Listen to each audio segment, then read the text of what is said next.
Okay, students, now we are left with the three remaining one. ASA, angle, side angle. Let us draw two triangles. Now you see here angle, side angle. Now these two are very important, okay? Now you see here side is between two angles. Here side is between two angles. Say suppose this side is 30, this angle is 30, this angle is suppose 50, and this side is suppose 7 centimeter. In the other two triangle also, this side is 30, this side is 50, and this side is 70. So angle, side, angle. So you can see here angle, then comes side, then angle, angle, side, angle. So corresponding to this angle, here also we have 30.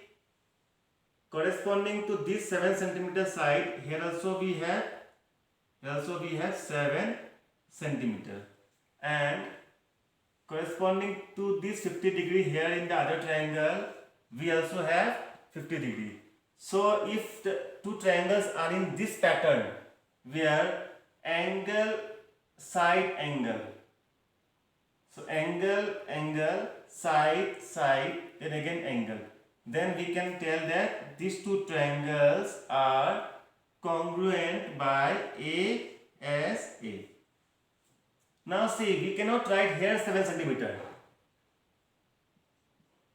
We cannot write here. Because the sides should be between the two angles. The sides should be between the two angles, not outside, okay? In the same manner, you see here, side, angle, side. Now, angle is between two sides. So, let us draw two triangles. Angle is between two sides. Suppose this is 5 centimeter. This is suppose 6. Suppose angle is 30. Same here 5, 6, angle is 30. Now you see here side, angle, side. Side, angle, side. Similarly side, angle, side. Now this 5 is corresponding to this 5. This angle is same corresponding to the other triangle. Here also we have 6. So if the condition is like this, then we can say that these two triangles are congruent by SAS. Side, angle, side. Okay. Side, angle, side. In the previous one we had angle, side, angle. So you can see here angle, side, angle. Angle, side, angle. Here we had side, angle, side. Side, angle, side. Right? Now the last one is RHS. Now this postulate is only applicable in case of right angle triangles. Right angle triangles. See, the remaining other which we have seen can be used for any triangles. But this RHS postulate will be always used in right angle triangles. So let us draw two right angle triangles.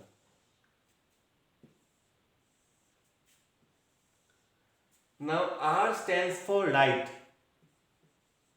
Now right does not mean right or wrong. Here right means right angle, that is 90 degree.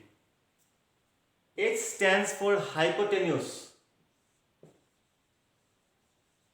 What is hypotenuse? The longest side in a triangle is called as hypotenuse. You can see in this triangle, this is the longest side. So longest side is called as the hypotenuse. And last one is side. So both are right angles as told earlier, say 90 degree. This one also say 90 degree. Hypotenuse, suppose this is 5, this is also 5. So right, both are equal, 90 degree. Then comes hypotenuse, both are equal. And last left is side. Now which side we have to take? These two or these two? So you can take any one. You can either take these two. Suppose this is 6. This is also 6. Or you can take these two. Suppose 8. Suppose 8. For example, okay. But all should not be equal. That means at the same time these are also equal. These two are also equal. No. Any one. Either these two are equal or these two are equal. So such possibility is called as right hypotenuse side. So in this chapter we are going to apply all the postulates, that is triple S, triple A, then comes SAS, ASA, and lastly RHS. So you have to be very clear with the concepts of these postulates. We are going to apply them in the problems. Thank you.